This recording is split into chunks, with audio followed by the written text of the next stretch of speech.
Broadcast live from the CX Therapy Studio, CX Therapy Special Edition.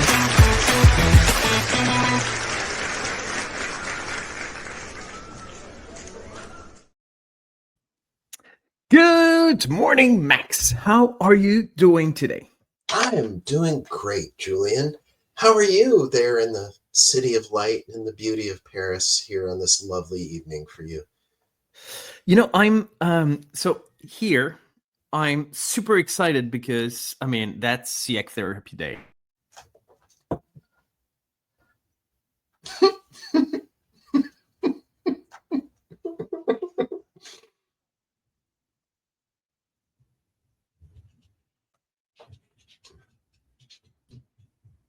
So it feels like we're getting into the story slightly faster than I expected.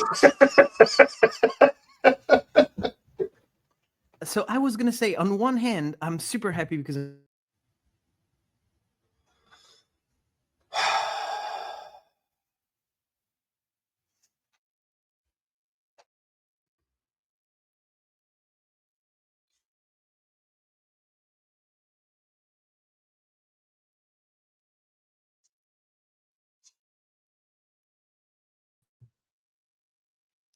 there we go. On the other hand, I have a story, and I'm kind of happy we don't have a guest today because I'm saying I'm pissed would be a serious understatement at this point. Sounds like you need some time on the couch yourself here. I do, and once I'm done, I guarantee another company may need some time on the couch as well for different reasons. Ooh, all right. I'm a tingle now. You get. Let's dish. This is. I mean, I have seen. Let me guess. I know normally we keep things anonymous, but I don't think it's going to be possible. Is it possible something to do with StreamYard? Gosh, yeah. So yeah, we never do name dropping. Today is going to be all about name dropping. We've been using StreamYard for what, 3 years? I was going to say 2, but maybe 3. Yeah. 3 years. Anyway, why do we use StreamYard? Because I think it's a great platform, quite frankly. I've tried plenty of platforms before we decided to move to this one. It allows me to do editing faster than any other platform I've tried. It gives me tons of flexibility. We got that nice studio all around us. We normally have sexy virtual backgrounds. We get that little, pop-up bubbles with our title and everything. We get plenty of features. And as someone who's more on the side of it than you, its usability is good. We bring on people who never used it before, and typically we don't waste more than a couple minutes getting them up to speed. And exactly, very true. It even has plenty of features we never ever use, but that we could if we wanted to. They had a few cool features over time, like we could play videos, and now those videos are automatically added at the beginning and at the end. The jingles we've been using, which is fantastic. You can put background music, even though it's not supported super well, in my opinion, but still great. We could bring slides and images live, which we've been using in some other episodes in the past. There are plenty of features, and I love it for that. And a few months ago, they've decided to almost double their prices out of nowhere. It's not like they added a new feature, or it's not like they did anything. It's just, it was that price, now it's double of it. And now they're very expensive compared to all of their competitors. So a few months back, I was thinking, you know what, I'm not gonna switch yet because I think they're really good, but now I'm gonna test a few other products. And I found another one. Not gonna do name dropping just because I've tested it, but I haven't really tried it for real. So it looks great on paper. I've done a couple of small beta tests, which went well. But I just got too lazy to switch because I'm used to StreamYard, and yes, they doubled the price, but it's like $15 extra a month. Can I afford it? Probably. Should I change? Probably too, but can I be bothered doing it? Yeah, we both know I'm not going to do it. However, now I use StreamYard to record the CX therapy. I'm using StreamYard to record as well Marketing Blueprint, which is another podcast I'm hosting. And last week I had a guest that I had been chasing for a year. And we finally had that sweet spot where we could both be in the same room for an hour. And it was fantastic. And the app kept crashing over and over and over. And at some point, I mean, you've seen the beginning of this episode. I'm not going to edit it out. I want everyone to feel the frustration. And today we don't have virtual backgrounds. So it kept crashing. And at first I thought, that must be my internet connection. Maybe I'm doing something wrong. So shut everything down on my laptop, close as many Chrome tabs as possible, keep relaunching, trying to remember where did I leave things off. And then just, restarting over and over again. And at some point she started crashing as well. And that's when we said, okay, let's wait a week and we're going to record it again in a better environment. We found a way to make sure we didn't have to wait for another year. Great. I sent a pretty polite but annoyed message to StreamYard. And they responded almost instantly because they use AI to answer people's issue, which the answer was, I mean, I don't have it do I have it just in front of my eyes? Just give me a second, see if I can read it straight. No, it's going to take me time to relog it and everything. But the answer was pretty much, it looks like you're referring to a known issue. We're trying to fix it. In the meantime, we suggest you stop using any kind of virtual background. You don't use this feature. You don't use that feature, and you'll be fine. Right after we doubled the price. Right, and that's the thing. So I reached back and I said, look, I'm not happy with your answer. I'm glad that you're using AI, but can you actually, I mean, you're saving time apparently by using artificial intelligence, but can you just do your job right? Because the price is higher now. I was on the verge of leaving, and now basically some of the features that are the reasons why I'm sticking with your platform are just no longer available. And this time there was a human responding, but the answer was pretty much the same, phrased differently. And now for the past couple of days we have that gigantic banner that you cannot see because it's not for guests, it's for license owners, I'd say, which is saying the latest versions of some browsers seem to have introduced a conflict that is causing studio instabilities when using virtual backgrounds or touch up my appearance features. As a temporary workaround, we suggest turning off those features while we work on a fix. And I mean, guys, I understand, shit happens, but I'm paying a premium specifically to use these features. So there are a few things you can do. You can give me a proper apology to start with. You can give me a refund. You can give me a better workaround than just don't use the features you're actually paying for. Don't use excuses such as the latest versions of some browsers are not compatible. Guys, you don't have an app. You only have WebRTC, a browser-based, an app based on browser. So you cannot use, browser compatibility as an excuse. It's not like you have a plan B. So I'm pretty annoyed. And then today we started recording this episode together. And then we realized that you are no longer allowed to use a virtual background because now you need a paid account to do that. What on earth?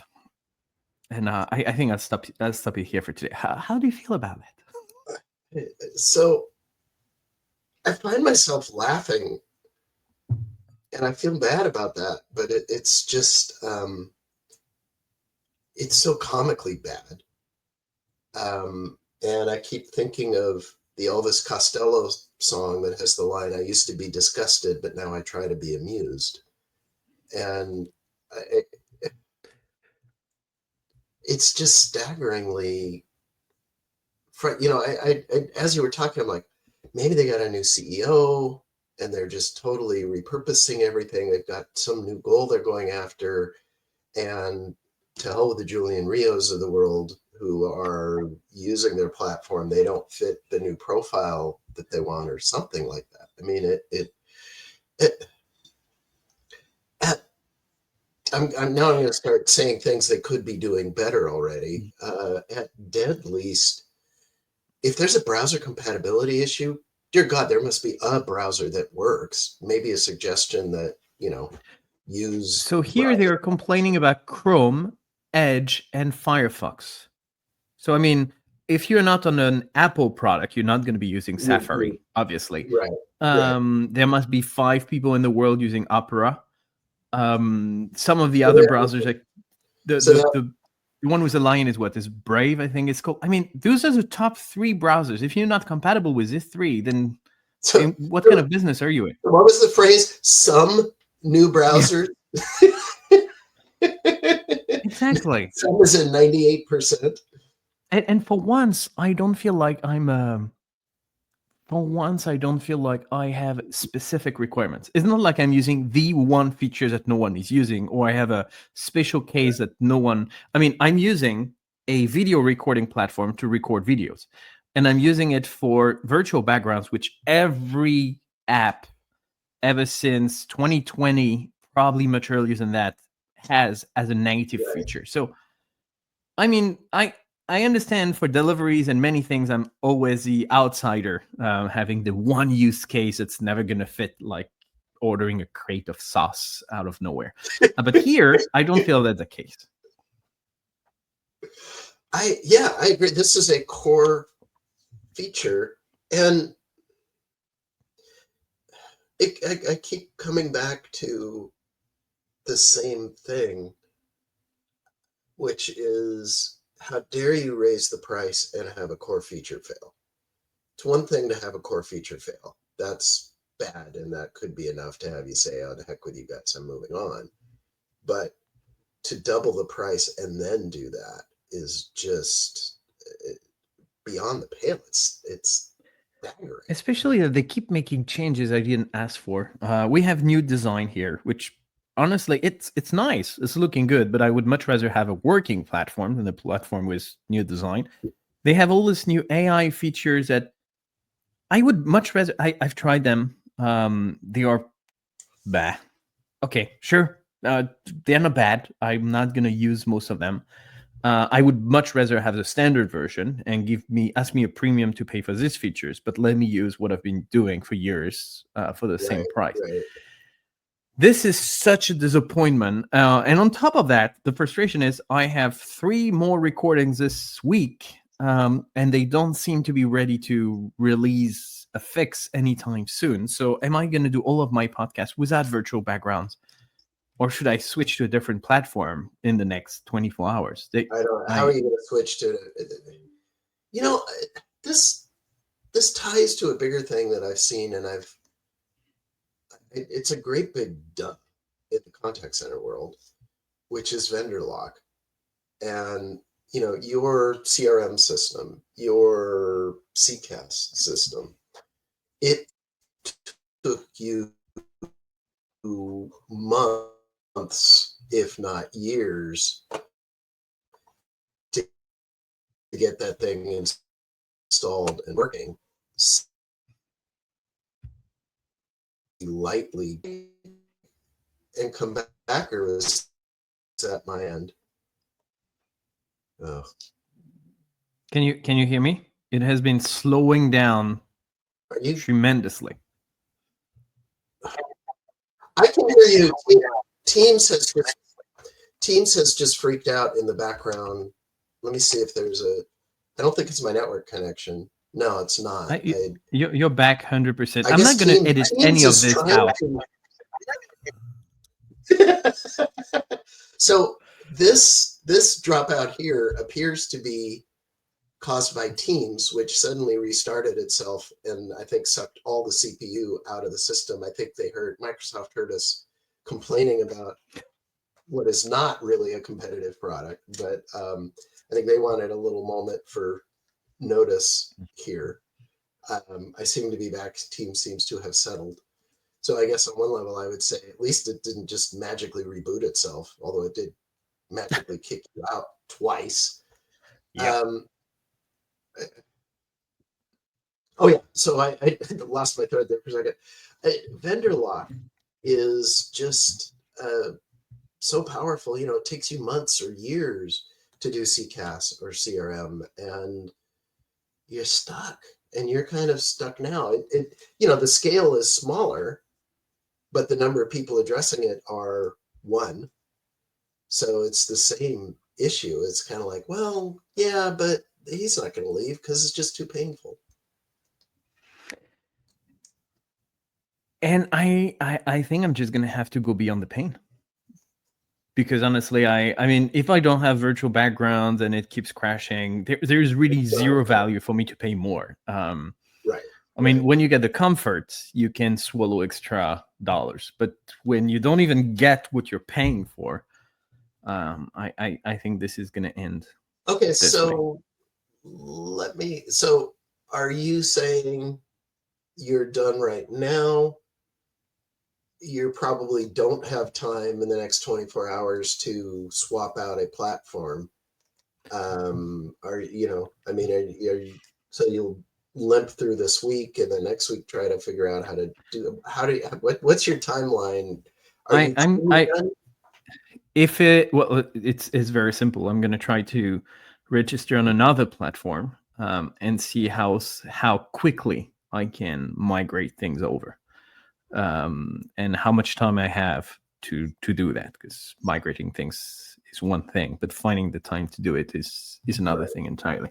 But if it gives me confidence that I can actually record the podcast properly, that's much better for my guests. And at the end of the day, you want a good guest experience, right? We keep talking about customer experience.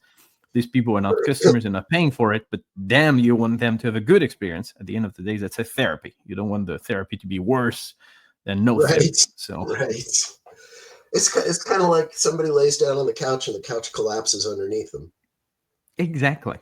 You don't want that. So, but to be frank, I think I will try option B at this point, because I'm very disappointed with the answer. And I was on the verge of leaving, and they've just pushed me over the edge. But now, if they come back with a fix and a gesture saying, "Look, we fucked up.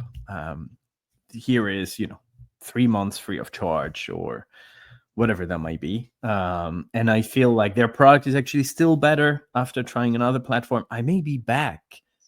But they're going to have to do something. If the other, because once you go over the migration, which is a pain here, right? Once you've migrated, unless there is a good reason to bring you back, meaning either the other platform is not as good or they have something fantastic in the kitchen, I may actually not come back at all. So we'll have to figure this out in the next few days, I guess. Well, I can't imagine you feel better after this. Not yet. Yeah. I'm on the path to recovery, but that's very early stage. I guess one role of a good therapy session is, you use this time to make up your mind and make a decision and move forward, and having the software repeatedly give you reasons to do that during the session. That's an experience I've never had before. Yeah, that's a first. Hopefully a last. Well, I do feel somehow better. Better because I can complain about it, not better because any of this is fixed at this point. But I'd like to thank you for your time, Max, as usual. That was a special episode. We did not have one in a long while. So it feels good to be able to whine of my own problems instead of just listening to others every now and then. Well, that sounds good. And I've got one queued up. So we'll have to do that one next we meet or sometime soon. Sounds very good. Thank you very much, Max. And I'll see you very soon, hopefully. Sounds good. Thanks. Take care.